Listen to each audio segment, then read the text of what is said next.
لە دڵداریدا دانووسان نییە، ئاخر تەنیا یەک بژارە هەیە.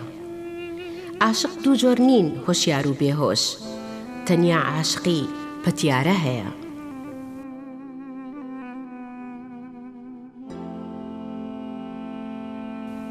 ئەگەر قەت لە دووی حەقیقەت نەچووی، ڕەدووی من کەوە، وەرە دەرۆزەی ئەڤینی خوایی بکەین پێکەوە.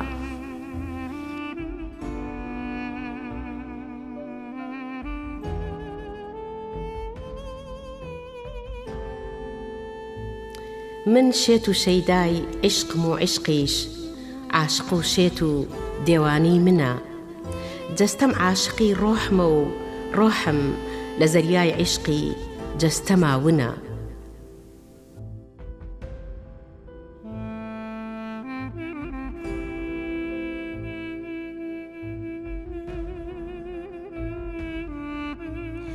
لە گۆم و چەمدا مرواری نییە، دەبێ قوڵایی زەریا بگەڕێی، ئەوی شەرابی عشقی نۆشی بێ، زەینی ڕۆشنە لێی تێک ناچێڕێی.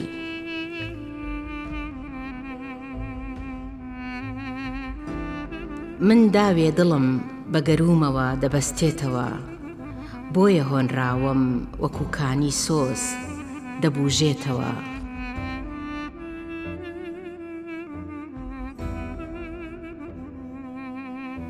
پاپۆڕی عاشق لە زەریای عیشقا سەرنگون دەبێ، تازە و گەورەش بێ. چارەنووسی من بە بەلەمێکی کۆن و گچکەوە دەبێ چەند ڕەش بێ.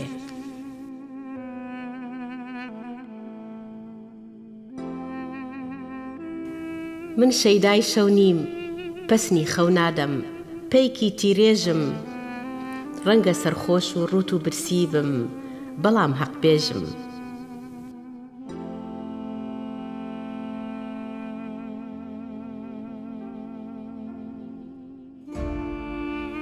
کەمەلی ئەڤین لە پەنجەرەی دایت، پێی بڵێ فەرموو تۆ نوێنەری خوایت، وەکو دووکەڵ چۆن هەوا پیسەکە، گومانیش گوڵی ئەڤین سیسەکە.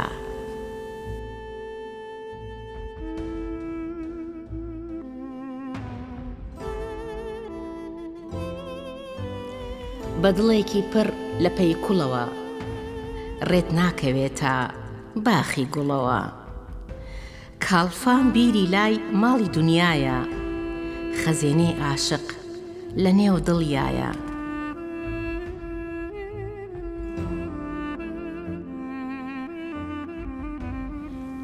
لە نووسینی هەر شعرێکی مندا خواخۆی بەشدارە، بۆیە هۆنراوەم هەر دەڵێ ڕازی دڵی دڵدارە.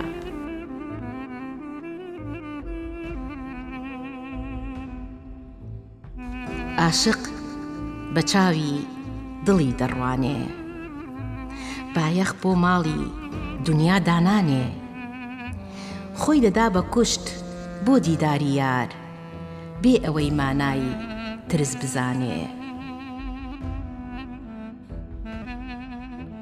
هەر بانگم بکەی دێم بە دەنگتەوە، دەنگی من سەدام، بەبێ ئەڤینت دڵم ژەنگ دەگرێ، ژیان هیچ چەلام.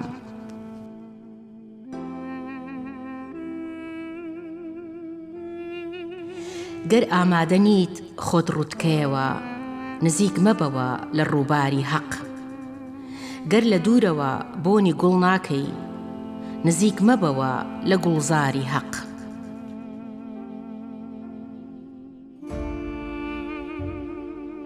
بەرەو بیابان بەڕێ ناکەوم، کابە لە ناخی خودی خۆمدایە. جێگەیەکی دی فریوم نادا، ئاخر دڵی خۆم عەرشی خودایە.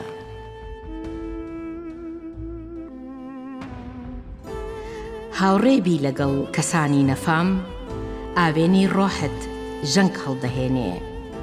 با ئەڤینداران هاوسەفەرت بن، ئەڤیندار هەستی کەس ناڕووشێنێ.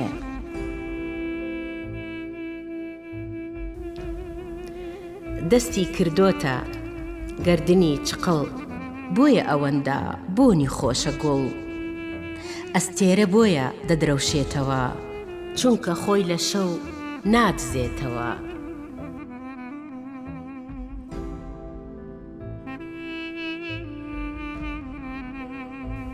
هێندە سەرخۆشم سرم گێژ دەخوا، نزانم کامڕێ دەمبا بۆ لای خوا. ساقی بۆم تێکە پەرداخێکی دی، مەی فەریاد ڕەسە بۆ نائومێدی.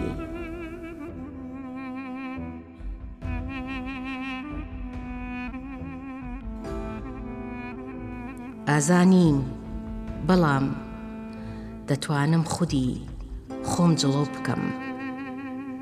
زانانیم بەڵام دەزانم بەدڵ شمشاڵ لێ بدەم.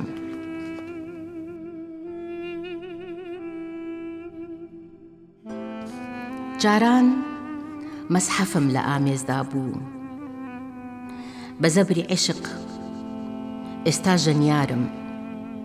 جاران ناوی خوا لەسەر زارم بوو، عیشق هۆنراوەی خستە سەرزارم.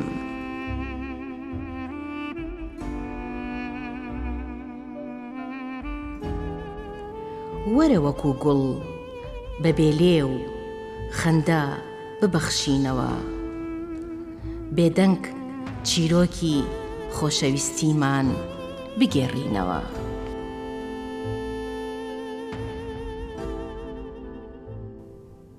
چی خوڵقاو هەیە هەمووی خۆیەتی، ئەگەر تۆ توانای بینینت هەبێ. هەرچی قامیشە هەمووی شمشاڵە، ئەگەر تۆ توانای ژەنینت هەبێ.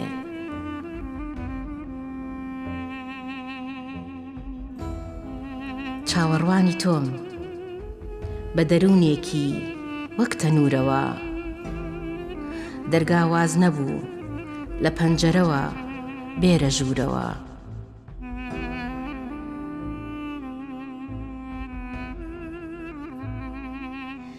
با بفڕین وەکو دوومەلی ئازاد، دوورکەوینەوە لە ئاوەدانی. با ڕۆحمان بکەین بە ئاوێنەیەک بۆ پیشاندانی کرۆکی جوانی.